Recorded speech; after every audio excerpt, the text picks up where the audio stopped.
So the next program will be on July 7th. Ty Shaw, who's the president of the Wyandot County, the Wyandot Memorial Hospital, he will talk about the history of the hospital. And that was something that up until a couple of years ago, I didn't know much about the history of the hospital. I didn't realize that you hadn't had a hospital since you started. That it was something that's actually fairly recent in Wyandot County. So he'll talk about that on July 7th. And then on July 9th is our annual ice cream social. You know, our big fundraising event of the year. And so that'll be July 9th from 12 to 4. Again, free event. We'll have lots of buggies and cars and ice cream and pies and cakes. And so it should be a great fun day. We're hoping to have nice weather for it. So July is again going to be a fairly busy month for us. We have another Thursday evening program, July 21st. Dave Fadley will be talking about the early years of baseball. And then on July 22nd to the 24th, Sarah Fisher will be presenting a quilt show up at the Overland Inn. So we'll have examples of antique quilts and descriptions of quilting and maybe a couple quilters and some other exciting things up there. So I'll turn it over to Bonnie. Can I talk about arts? Arts exhibit. Okay. I get to tell him what to do. Always goes. Tom's used to that. Yeah. So, Ron's getting used to it. yeah, so if you have not had a chance, in May when we opened, we premiered our brand new Arts Department Store exhibit upstairs. And it's a really exciting exhibit that showcases a lot of our women's fashions. We've kind of recreated part of the women's department at the Arts Department Store. So each case kind of represents a different part of the department. There's changing rooms and a stock room and a history room with a lot of interesting things. So if you want to stop up and see that tonight after the program, we can definitely go up there and take a look at it. We can also take a look at our military room. We're going to talk a little bit about the Salvation Army and the wars. So that'll be a chance to see some artifacts that we have in our collections relating to what we're going to be talking about tonight. Okay. Now, can I turn it over to you? You may. Okay, before I introduce Mike, our featured speaker, how many people sitting here, their mother had to go to Bucyrus to have them when it was her due time because there was no hospital in Upper Sandusky? Okay, see? There you go. Good. I went to Tiffin, okay? Yeah, Don't well, leave me out. I don't know, but that seems sort of uptown, but You have to go to Bucyrus now to have your baby because there's no baby department. I know, but Maternity, yeah. Doc, my mother called Doc Keenan on the day after Christmas and said, I think it's time, and he came and picked my mother up because we didn't have a car, took her over to Bucyrus, delivered me, and brought me back a couple days later. So there you go. Wow. So here we are. Okay, you can have these back. If I may indulge myself a little bit, Mike and I have known each other since first grade. We were at South School together. Miss Reynolds was our teacher. And may I tell the Miss Reynolds story? Sure. Okay. You can correct me, but this is how I remember it. You know, when we were in first grade at Miss Reynolds' class, we had reading groups, like the Bluebirds and the Redbirds and so forth. Anyway, so it was around Christmas time. Mike went up to Miss Reynolds' desk and asked a question about reading. And she said to him, well, what reading group are you in? And she had put him in a reading group. She had forgotten about him. So anyway, instead of, oh, I'm so sorry, I think she got a little upset with Mike for not telling her he wasn't in a reading group. So anyway, he did learn how to read. He's quite capable. We graduated from high school together. And I don't know, Mike can correct me, but if I'm right, when we were in 5th, 6th grade, Mike and I were pretty competitive about who could run faster. You were fast. And I was fast, I was really fast, and we played a lot of Red Rover. So anyway, I know you know Mike as, he's sort of Mr. Salvation Army around here. He's a real good guy, and we're lucky to have him in Wyandot County, so I'm gonna turn the program over to him.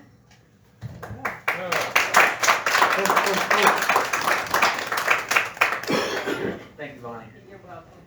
So tonight we're going to learn a lot about the Salvation Army and the wars. Now, why are we going to talk about the wars? Well, I know that Bonnie likes to research the women in the wars, and her main focus is World War II.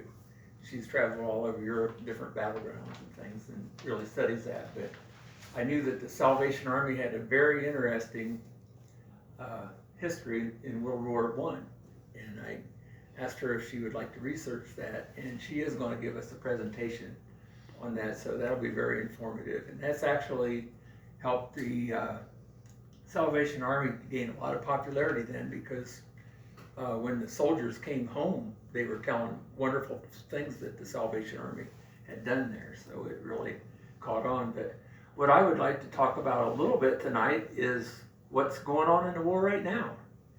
Because we hear every night in the news there's a war going on in Ukraine. And is the Salvation Army over there? Well, they've been there for over 30 years. They have 9 Salvation Army Corps in the Ukraine. Matter of fact, they've also got 8 of them in Russia. And they've been there about the same amount of time. Of course, Russia is a lot bigger. But why would they need to be in Russia? Well, they've got a terrible problem over there, same as a problem that's worldwide, and that is with human trafficking.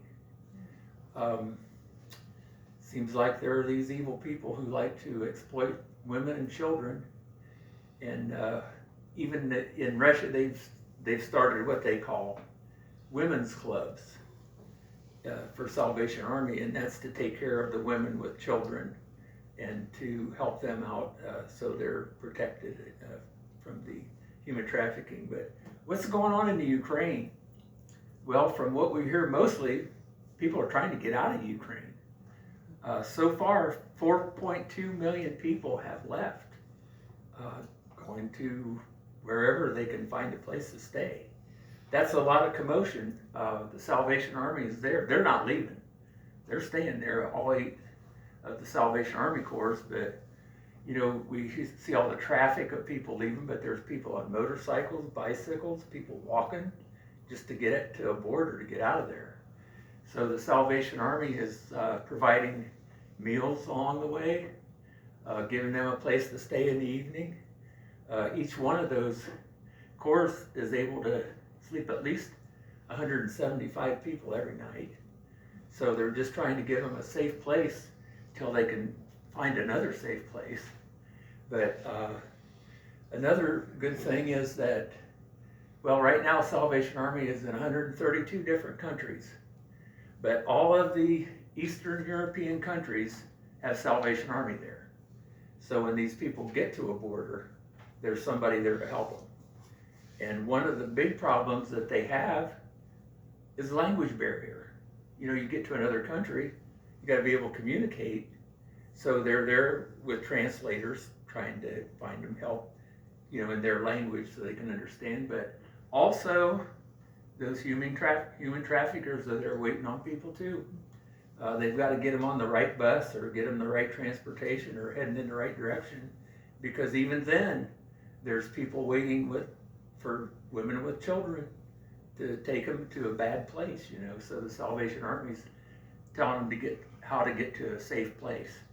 But I thought that was very interesting, and the Salvation Army volunteers that they were speaking to that helped these people out, I was so impressed, because I know when these people cross the border, they have no idea where to go or what to do, and they are really in a bad way.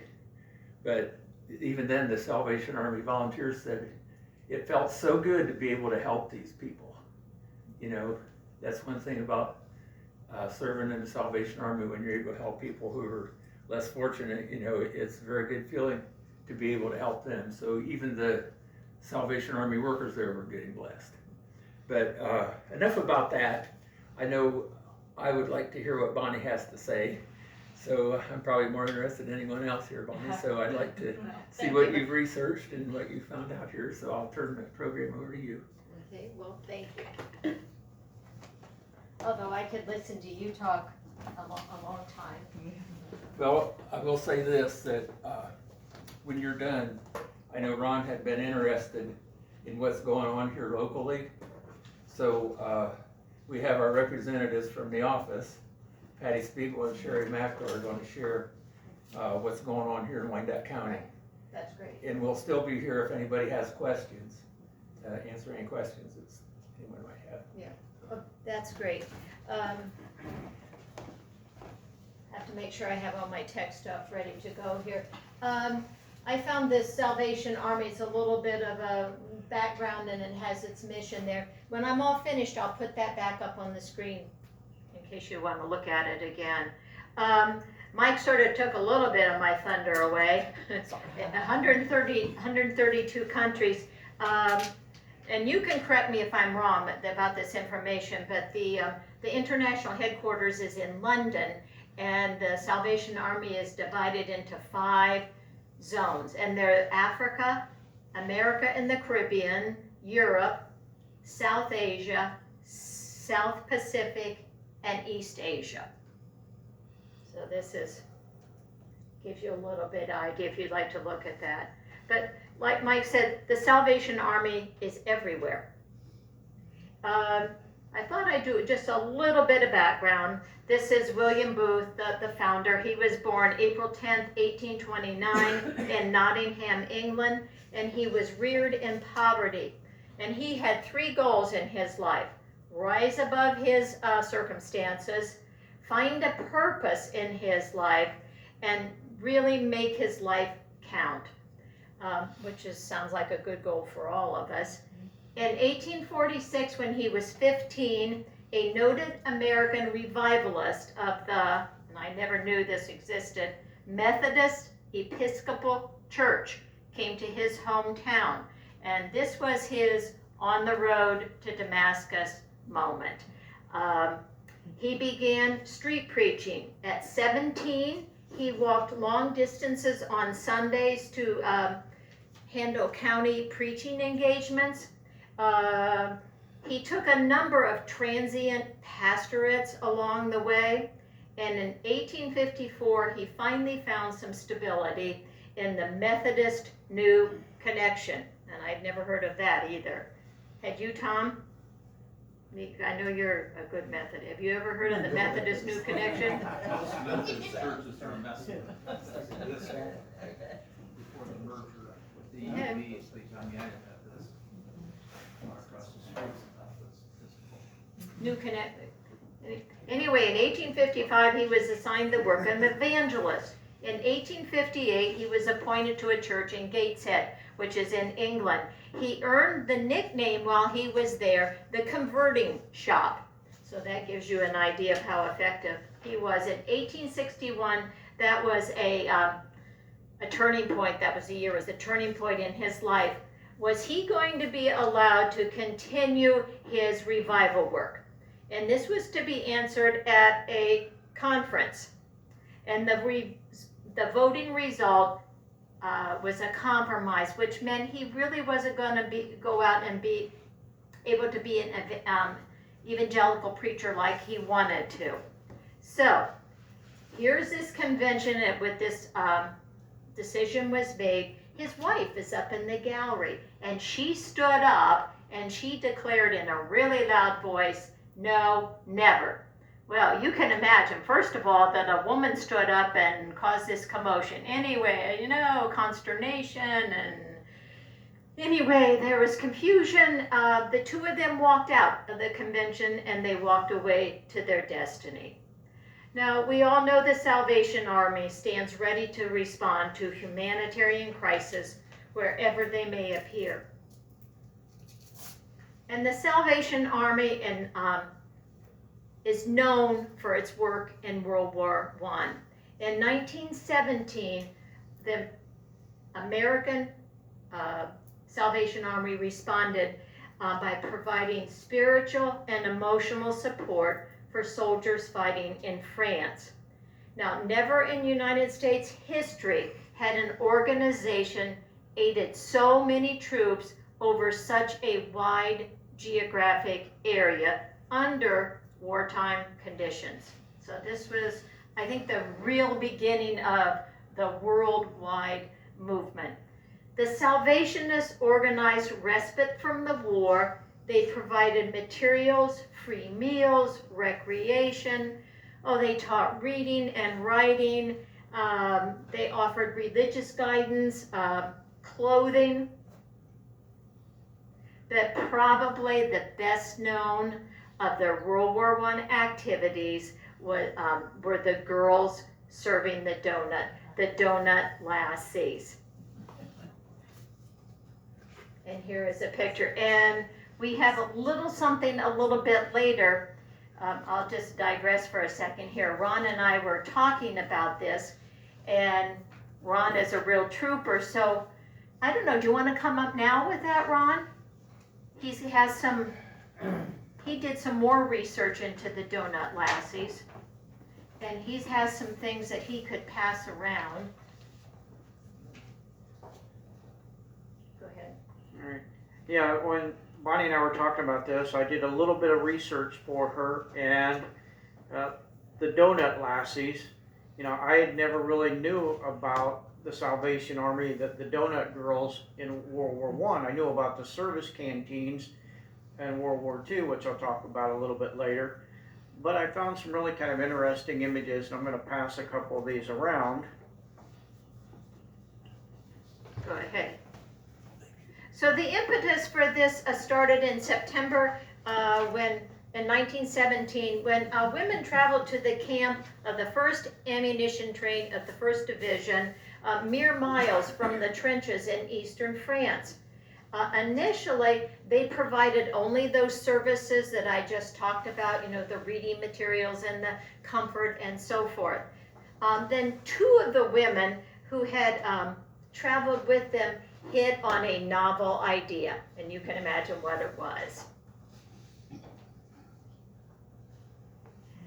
Their names were Margaret Sheldon and Helen Purviance. I think I'm pronouncing that right. Collected excess rations for dough. They used shell casings, can you imagine? And wine bottles for makeshift rolling pins. And they filled a soldier's helmet with dough to fry it. You know, so dough for the doughboys, and Ron carried a doughboy downstairs for me, so you can get an idea. A little bit of a prop there. Oh, One so of the helmets. yeah, and one of the helmets over the they're okay. I don't want to go too fast here. There's no dough in that helmet, but we do have something in that box that I think you're going to like. Yeah. So, yeah, they were not made in 1917. So Helen, one of the ladies that I just mentioned, wrote in a letter home, and this is a quote: "Well, can you think of 2 women cooking in one day, 2,500 donuts, 8 dozen cupcakes, 50 pies, 800 cupcakes, and 235 gallons of cocoa, and the other girl serving it?" No. Think about that. Now, one of these donut lassies recounted her time at the Metz front. This was a time that the fighting was really heavy, and the Salvation Army supply wagons couldn't reach them. But anyway, they were still working away, and a piece of shrapnel came through the tent and just missed her dough pan. She had just stepped away for a minute. Oh, no. And there it was. That gives you a little idea. No, we're not there yet. Do you have any? Yeah, I have a couple other images. This I'm gonna pass around. This is actually a postcard that was sent back of the young ladies that were on the front lines in the trenches actually making the donuts for the soldiers, and they're wearing the same exact uniforms that the soldiers are wearing. This is a very famous picture of one of the original dough lassies carrying the big tray of donuts that she made to go to pass them along the lines of the trenches. One of the 2,500 or several of the 2,500. And so you might recognize this if you look at the picture, and I'll pass this around a second. So the official, one of the Salvation Army magazines picked up the image of the young girl from the front lines and put a sketch of her on the front of the magazine.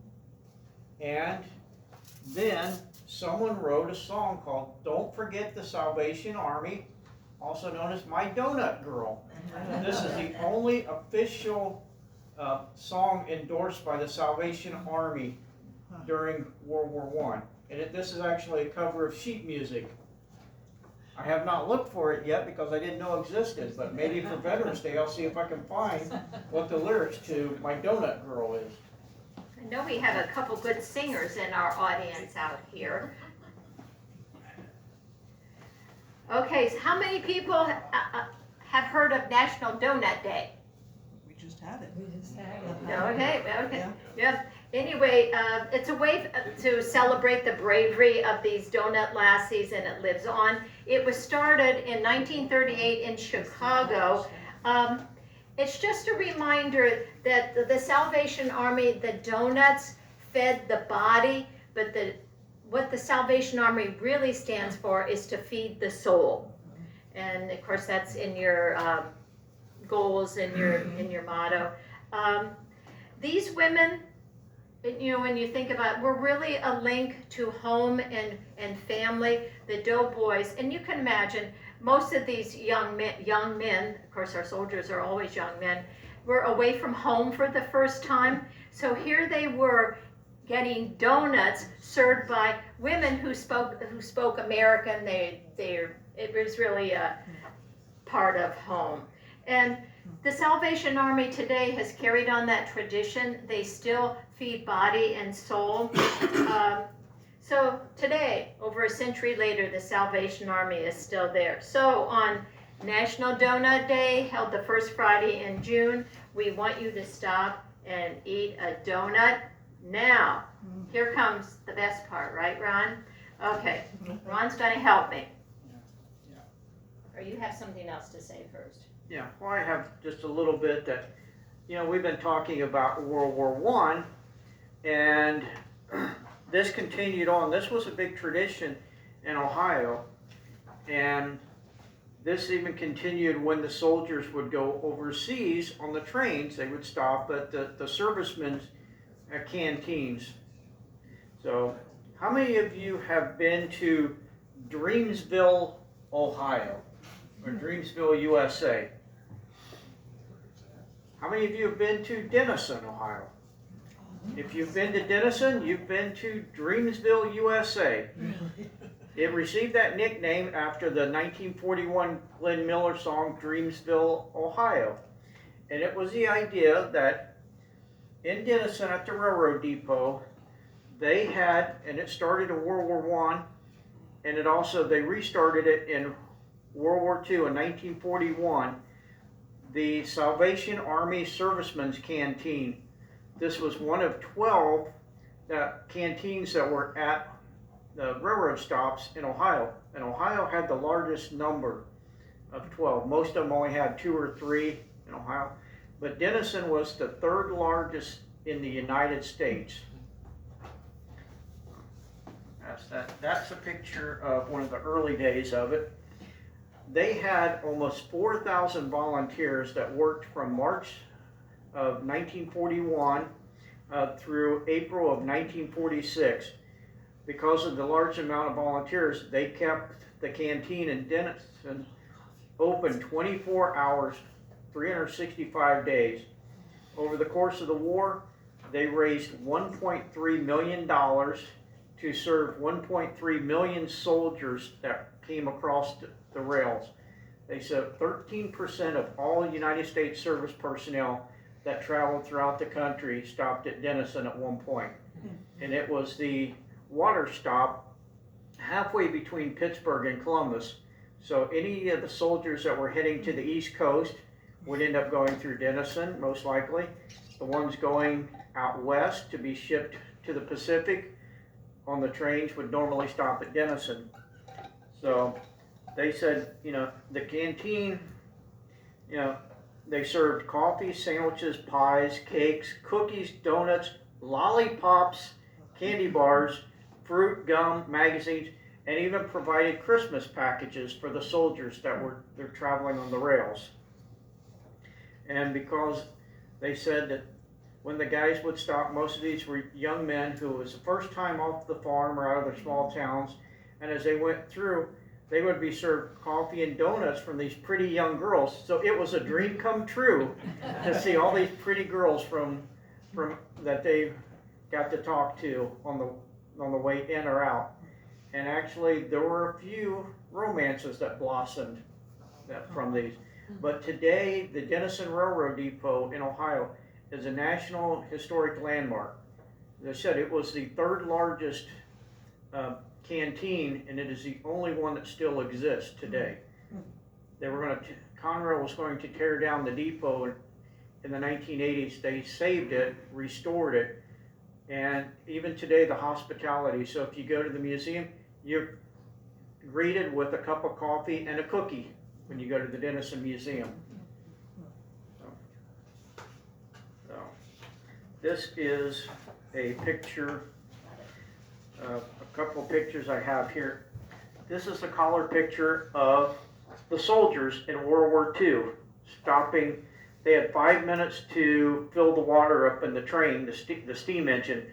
So they would pass out as many cups of coffee, donuts, and cookies as they could in 5 minutes to all the men and women on the train.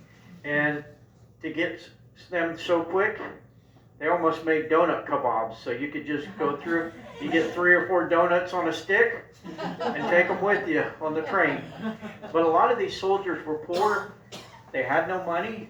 They weren't sure where they were going to get their next meal, because they'd ride the train for 2 or 3 days until they got to their destination. And so this gave them, as they would stop at the little canteens across the country, a way to get a little bit of food and refreshment. And I even got to experience a similar thing when I served in Desert Storm. When we flew over, one of the things the Salvation Army did, as we were getting ready to board the plane, they made sure each one of us got a little package that had envelopes and letterhead, a little bit of stationery with the Salvation Army, pens and pencils, anything that we would need to be able to correspond with our families and at least send the letters like, I arrived overseas. And then they worked with the USO very closely to provide snacks and treats for us when we were either overseas or on the flight coming back with the USO. So I think Bonnie wants Well, to get to. well, you just made me think of something. Okay. This is why we work good together. Which, when there's food involved, it's like it's a delaying tactic. It's just, I've been told many times already today, Tom and I, her husband, we've been told we can't have the donuts until later. So. They want it in the donuts before tonight. All right. Okay. So I will pass it back to Bonnie. Okay. Before we pass out the donuts, when we were talking about the railroad depot down in Denison, I think it must have been about 8 or 10 years ago, my friend Pat Shields and I went down to Denison. And it's still, like Ron says, it's a museum, it's a historic site. It's a bit of a trek from here. We didn't realize it was quite that far away. But it's really very interesting, and it's worth the drive down there. And now that you know a little bit more, and it has some history with the Salvation Army, it really is worth the trip down. So we obviously have some donuts here, and Ron is going to be my helper here. We have the recipe for Sally Ann donut, yes. That's Ron, everybody gets to take, so on National Donut Day, you can even make your own donuts. 4 dozen donuts. Four Okay. dozen. Yeah. All right. Yeah, 4 dozen, wow. Yeah. Phil don't, Greenfield?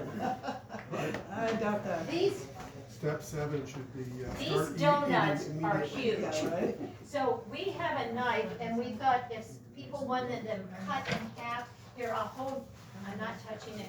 I mean, they're pretty big, so we thought we would cut them in half. What? Okay, there are a couple people, if you really want a whole donut, raise your right hand if you want a whole donut. Okay. Okay, oh, Ron's he's gonna go get some gloves for us. Good idea. I'm surprised, Woody, you didn't mention it before. No, but while he's, you know, again, Ron mentioned that the World War II boys were young. They were away from home for the first time, and I think sometimes we tend to forget that a lot of our soldiers who went off to our earlier wars, one and two, had never been out, maybe even out of their county, probably not out of their state. And here they were all of a sudden in a different culture, fighting. They might get killed. I find it mind-boggling. Hey, how many of those dough girls got killed in World War I and II? Is there That quite I a few don't. fatalities of them? I don't know how many, but some did. Well, yeah, probably. Yeah. Yeah, because the thing is, you know, we've all read about the generals and the men who stayed behind the lines and let the front line soldiers take the brunt of the fighting. Well, these women were the front line. They were very brave. Now think about this. This is 1917. They couldn't even vote yet. And here they were off to a foreign country, putting their lives on the line, you know, working really hard. So it is amazing. Okay. Yeah. Okay, and we have some. Okay, so who would like, I'm not sure how to do this. Is this Okay, okay? perfect, thank you. Okay. I'm not picky. Tonight, It's a nice surprise. you can be a gourmand.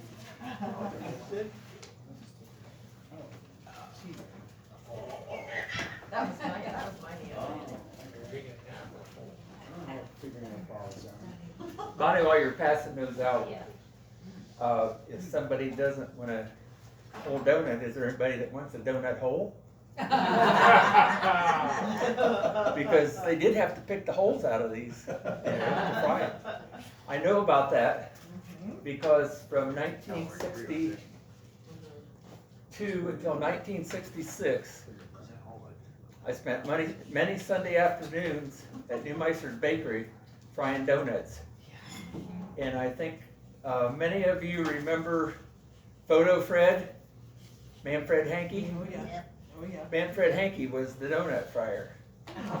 And I was the one who put the glaze on, or if they were sugar donuts, put them in the sugar and put them on screens to dry and stuff. So, yeah, Manfred and I were very good friends because we had a lot of donut experience. But when we are going to talk a little bit about what the Salvation Army is doing locally now, I know a lot of you probably remember Dr. and Mrs. Rhodes. From 2001 till 2012, Jeanette Rhodes had the Salvation Army business at her residence. And now the Salvation Army office is at the Open Door Resource Center. I think most people knew that the office now is at the Open Door Resource Center. But previously it was at the Rhodes residence. Well, now at the center, doing the office work are Jeanette's two daughters. And they're going to tell you a little bit about what's going on here locally, but Patti Speigel You wanna go first?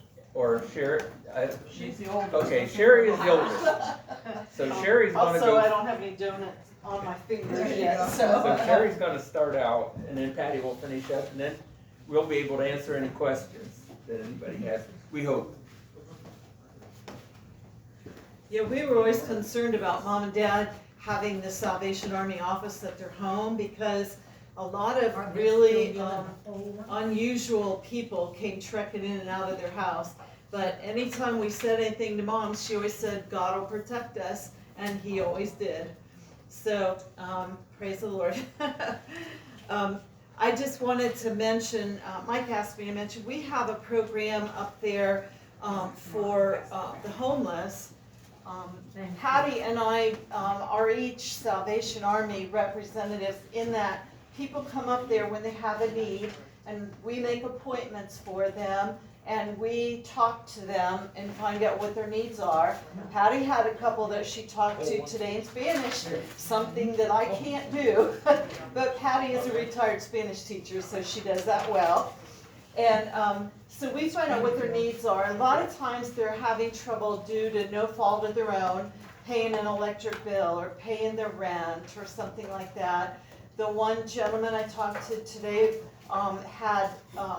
he was going blind, and he was still trying to work. He was working 18 hours a week, but he was losing his vision because he had diabetic retinopathy. So, you know, a lot of times it's no fault of their own, it's just something that happens. A lot of times something medical, or they lose their job, or something happened during COVID, you know.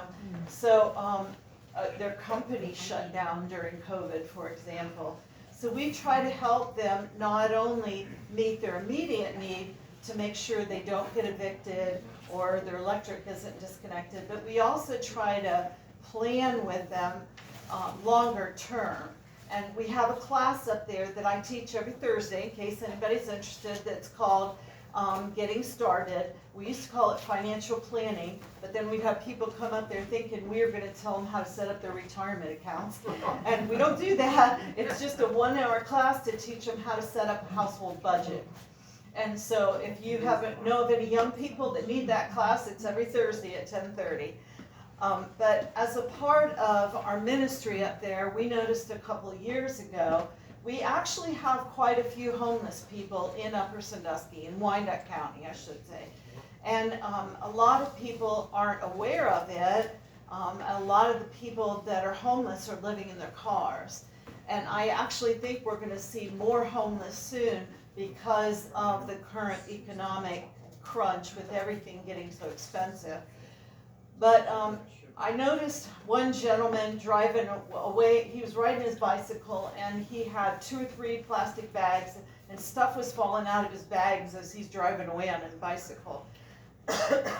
So I suggested that we look at getting the homeless people backpacks, and I had proposed it to one of our Salvation Army board meetings, and we had, most of our backpacks are donated backpacks, but we filled the backpacks with stuff that if you were homeless or living in your car you might need. We have space blankets for them, and this was late summer going into winter time when we started this project. So we have caps and gloves and scarves, and we have the space blankets to stay warm if you're sleeping in your car. We have those chemical hand warmer things. We have basic hygiene things, soap, shampoo, comb, a washcloth and a towel, a blanket. And then I talked to the Gideons here in town. The Gideons donated a bunch of the small New Testaments. So in the front pockets of the backpacks we put New Testaments and the 4 Spiritual Laws booklets. And of course we encourage everybody when they come up there in their Christian faith, because both Open Door and Salvation Army are Christian ministries. So, but a lot of the things that we put in the backpacks, and we put a water bottle in, and we use a metal water bottle, so we try to use a metal water bottle so they can put hot drinks in there in the winter time, or cold drinks, water in the summertime. So, and when they come up and get a backpack, if they need it, we try to put protein bars and fresh fruit, that kind of stuff in it too. But it just depends on what we have and also what they need. But most all of the things we've been able to, we bought a few things to start the backpack project, but in the interim, we've had a lot of things donated for the backpack project. So we feel blessed to be able to provide those backpacks. If you know anybody who is homeless or living in a car and needs a backpack, a lot of times this time of year, they'll live out at the campgrounds or they'll camp out outside someplace. But just feel free to send them up to Open Door and let Salvation Army get them a backpack. Any questions about that program? The other thing I always try to emphasize, I was telling Mike, is that Salvation Army, I'm a retired nurse, Salvation Army has one of the best alcohol and drug rehab programs in the country. It has the best recidivism rate, meaning that they don't have nearly as many people having to go back because they do such a good job the first time. It's based on Christian values, and there are rehab centers in Toledo for men and for men and women in Dayton. Those are the closest ones to us. So these days, with all the drugs pouring across the border and more people getting addicted, it's good to know that in case you know of anybody who really needs those services. Just let us know and we can get them a referral to there. Anything else? You ever take the labels off of the backpacks so they can't take them back to Walmart and try to? I do take all the tags off of them, yes, yeah. Most of them didn't have labels, but they had tags on them, yeah. And, yeah. Then they're all different. And the blankets, a lot of the blankets were donated too, so the blankets are all different. Some of them are thicker than others. We try to save the thickest ones for winter time. But those space blankets are wonderful at holding in body heat if they're sleeping in their car. And you know, sometimes, like tonight, it can get pretty cool even in the summertime if you're living in your car. Where do you get those space blankets? Amazon. I ordered them from Amazon at the beginning of the project. We still have quite a few left, yeah. There's a few things like that. And I also found a website that was specific for people that are trying to provide things to the homeless.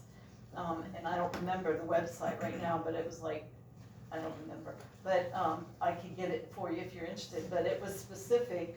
They had things in quantity like the watch caps and the gloves and the scarves that was specifically made to provide to the homeless.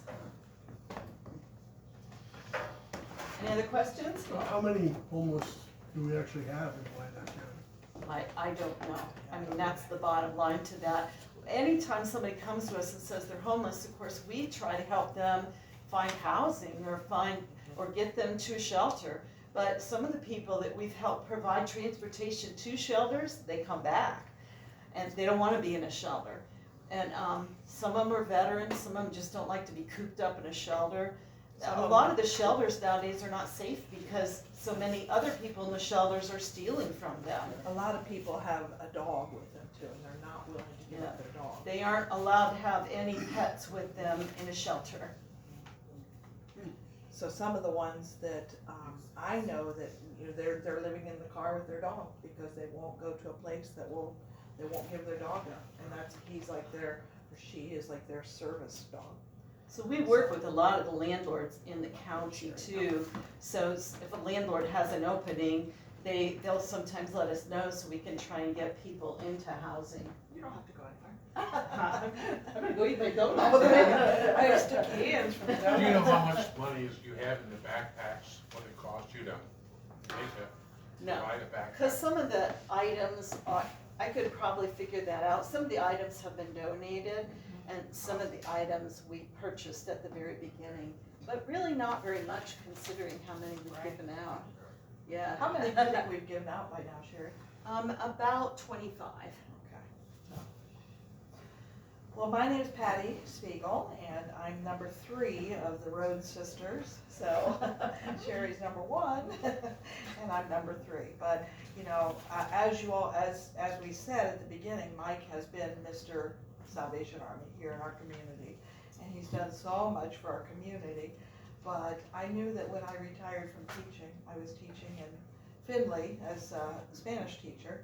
And I knew that when I retired, I wanted to follow in Mom and Dad's footsteps, because that would be what they would want, you know, and serving the community and serving the Lord. And so I was, I think I started up there in like 2015, and he's been an amazing mentor for me, you know, to learn from. So it is an absolute joy. When I come home, I generally work Tuesdays. Cheri works Thursdays, but today I was up there a lot, like she said, because there was Spanish speakers up there. And anytime, I try to tell the Spanish speaking community that I'm there on Tuesday, but sometimes they forget. And so I was telling Cheri, I was joking with her today that I think I spoke just as much Spanish today as I did English, because it just went on. I met 4 different people, because somebody who met somebody else, who met somebody else, who met somebody else, you know. And again, that's a gift that God has given me that I try to use for His glory, you know, because you probably have noticed that we have a lot more Spanish speakers in our community now, and it's going to continue. So now we have another way, and I help with Open Door and Salvation Army with the language barrier. For a while before we had COVID rearing its ugly head, we were doing ESL classes up there, and that is like officially stopped, but I meet with people individually You sometimes. might want to define ESL. English as a second language. Okay, so because they are in our community, they need to learn English, you know. But it doesn't just happen. If you guys have ever tried to learn Spanish or a foreign language, it doesn't happen overnight, you know. Lots of practice. So anyway, yeah, we all have our gifts up there. One of the things I wanted to tell you about too, because you may have some grandchildren or friends, but we have a Salvation Army camp that we are really getting excited. The 2 big things that we have, of course, is the kettle drive in December, and then July we have the Salvation Army camp. And we hadn't been able to do it for the last 2 years, so we are so excited because we can actually do it. And so if you have a grandchild, they don't even have to live in this you know, county, but anywhere from the ages 7 to 13. And the camp dates are the 20th of July, 20th to the 25th. And we have a bus that will pull up right up outside the office there at Open Door and drive the kids. I'll be going, I think Cheri and I both are gonna be riding down on the bus. And like we have applications up there. I didn't bring any here. Did you bring any, Mike? No. Okay. But if you have somebody that'd be interested, oh my goodness, my granddaughter went 2 years ago, and just, it's so nice that, you know, if you could imagine, like for me, some of my fondest memories are Girl Scout, you know, camp when I was a kid, and getting away, and they have, you know, horseback riding, and they have zip line, and they have pools, and they have air-conditioned cabins, if you can believe that. What kind of camping is that, right? But the camp itself is like very expensive, but Salvation Army pays for it, you know. And so we ask each family to pay 20, is it 20 or 25? $20. $20, yeah. And then, but it's like $600 per camper that we have money that, you know, is donated that, you know, what better way to invest into our youth, right? So that's going on right now. Yeah, I have my keys, I can go up there and open up and give you the application if Did you you want. say the ages? Ages 7 to 13, yeah. And boys and girls, and Cheri and I will be on the bus going down there. It's between here and, it's between Dayton and Cincinnati, right? It's down by Kings Island. There we go. Okay, so that's the big thing that we're pushing right now, because we've seen such a excitement with the kids when they go down and when they come back, and it's just gonna be fun to do it again. So, yes. Do they have, like religious classes or Bible studies? They do a devotional. Yes, every morning they have a 15-minute devotional, and then on Sundays they have a program where all the counselors will do Bible skits and Bible stories. Okay. And they do a campfire in the evenings, and they kind of have campfire in the round And with so, songs and stuff. right, Yeah. and so like each cabin has 6 girls or 6 boys, and then there's one leader, one counselor. But he or she's not in that same room, just right off to the side. And so, yeah, and so like if you have like I said, if you have a granddaughter or grandson and they wanna bring a friend, we can do that. You know, we have room for 50 kids. And we've got about 20 right now, so lots of room. Okay? But seriously, we love talking, you know, thank you. I learned so much about the Salvation Army, you guys. I was like, oh my goodness, I didn't know this. So thank you, you know, because there's a lot of the history that I didn't know. And I just know that they stand for, you know, their motto is doing the most good. And that's what it's all about. And we are called here to be Jesus' hands and feet, and that's what we're doing. Any other questions? That book is a great reference. Yes, it is. Any other questions? I mean, we can get applications if you want. We're just right around the corner. Did the Upper Sandusky branch get any funds from the McDonald's Croc when she died in California? Because they left hundreds of millions of dollars That's to a Salvation my Army. question, I don't know. Did you benefit at all from any of that money that they left? Go right ahead. Not directly, but I know that the Dayton facility where we have the adult rehabilitation centers is totally funded by that, and that's a $24 million facility. And just recently, there was one opened in Ashland that's a Croc Center.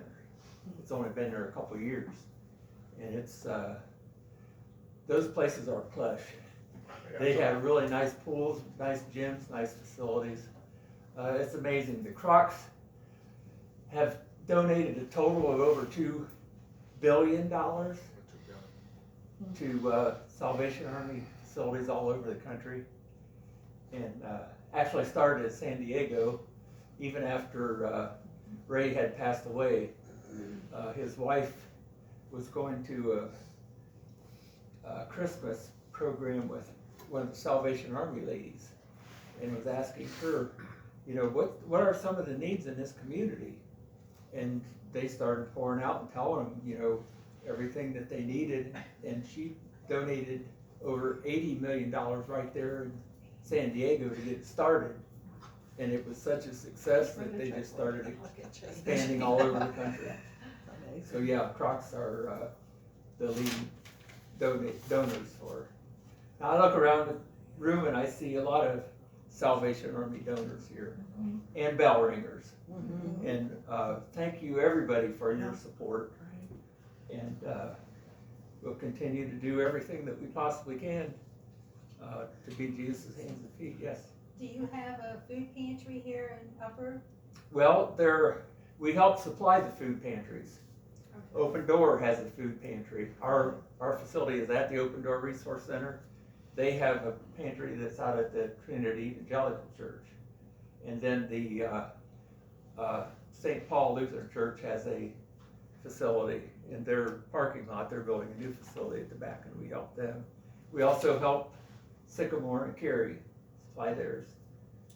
So if I might add that, because a lot, like, it's easy to get canned food and so forth, and a lot of the food pantries don't have trouble with that, but providing meat, that's where it gets expensive. we just donated. And fresh food. We were up there. Fresh We took fruit, yeah. another load of ground Of roundup ground to beef Open Door up this to morning too.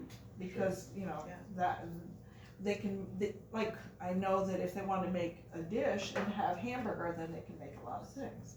And fresh fruit, that'd be lovely too. So, I know in Marion, we have a no waste program, and so Kroger's and Myers, Donate. we pick up twice a week and get fresh foods and meats and dairy and that That's kind of thing. wonderful. So you might try some of your grocery stores here. yeah, I've wondered what they do with some of the produce and things, because I just Throw don't it in the know. dumpster. That's sad.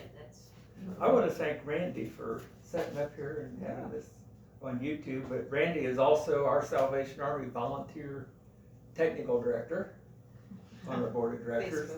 And I do want to mention that as far as donations, 100% of everything here in Wyandot County stays in Wyandot. Well, I won't say, nothing comes out of that because everybody here for Salvation Army is a volunteer. I know a lot of different groups still have paid people to help run their nonprofits, but here with Salvation Army, almost everywhere, there's two different setups for Salvation Army. There's the Salvation Army Corps. There are over 30 of those in Ohio. You know, we have 88 counties, and the counties that do not have a corps have what's called a service unit, because a corps is like a church. They have a Sunday service. They have ordained ministers. These Salvation Army officers have been through training, and they're actually ministers. And Marion has a corps. But Wyandot County is a little smaller, so all we have is a little office where we can help people that need assistance going through a tough situation. But that's called a service unit, and it's totally volunteers. Now the corps are on a payroll, but that's up to them within their county to raise the money to get paid. But of course, they know the needs of the county, and they try to have their programs to fit the county needs. But I think Bonnie has a few extra things you wanted to add. I found some, I was trying to find the answer to the question if any of the donut lassies were killed, and I haven't been able to find it yet, but there are pictures of the donut ladies in the trenches. Of course, it wasn't during the shelling, but they would get down in the trenches when the fighting stopped, and they would minister to the men. There's a picture of a woman actually reading the letter from home to one of the soldiers. I mean, it just goes to reason that not all these young men knew how to read and write at that point. But the women who volunteered to go overseas did know how to read and write. So lots of times they were recruited to read letters from home and then write back home for the soldiers. And then here is something interesting that I didn't come across before. A woman by the name of Cora Van Noorden was awarded a Silver Star citation for her exceptionally gallant behavior on the night of May 16, 1918, when under shell fire and through gas alarm, she ran her truck. She drove the truck with supplies to, it's a place I can't pronounce in French. During the shelling, she showed an utter disregard for her own safety and valor beyond the call of duty. So these women, once they volunteered to be Salvationists, it sounds like they were willing to do just about anything. Well, thank you. And I will mention that about the Salvation Army officers, that they are like missionaries. I mean, they might be at a Salvation Corps in Tiffin, but if they say, well, we need you to go to Minneapolis, you know, that's where they go. Or if we need you to go to Ecuador, that's where they go. Any place all over the world, you know, they've committed their lives to serving, and that's what they do. That's their mission. Well, that's what these women did during both the World War I and World War II. They were willing to dedicate their lives. I did want to ask Woody, you had those red pamphlets that have the history? They're out of. I passed them Okay. out already. I just want to make sure if anybody wanted to learn more about the history of the Salvation Army and what they're doing today, to grab one of those red Everybody pamphlets. should have one. Okay. Okay, Tom's got one. And I wanted to emphasize that most of our funding from year to year comes from ringing the bell and the kettles. So we appreciate everybody who rings the bell and supports the kettles during Christmas time, because most of our funding for all year round comes from those kettles. Yeah, that's our only fundraiser, but we Yeah. do have a lot of generous donors Yeah. that have supported us throughout the years. And a lot of the nearby counties can't do as much because their ringing the bell isn't as, you know, effective. They actually have to pay people sometimes to ring the bell. Really? Yeah, yeah. And we have such, I mean, some of you, like you said, right here in the room, that are willing to do it, and it's a blessing. You know? Because we have like 4 locations where we ring, but some of these big cities will have 10 and 20 different places. Yeah. so they'll pay people to go to the Mhm. big stores. Any other questions? Terry? Notice on your map of where the Salvation Army is in the world, in the Middle East, there was not much there. Is that because it's a Muslim country? Yes, it's hard for a Christian organization to set up in an area like that.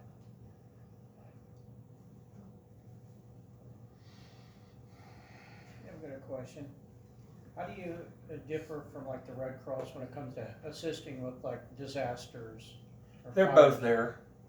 Okay. But one of the main things that the Salvation Army does, for instance, wildfires, mudslides, floods and everything, they have trailers, they call them canteens, and they'll drive out to where the wildfire is.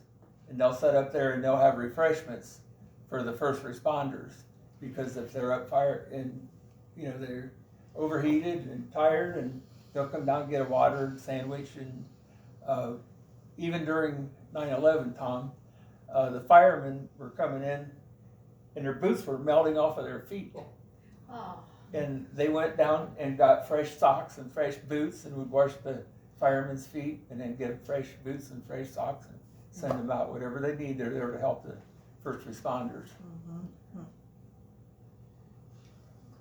And having been a part of both, Red Cross's emphasis is first aid and kind of the Salvation's Army's focus is their mission, and the first aid, the Red Cross's focus is the how can I say it, physical needs. Salvation Army tries to meet physical needs, but also spiritual needs. I've worked with both. Anybody else have a question? Well, thank you so much for coming. thank you, And, Mike.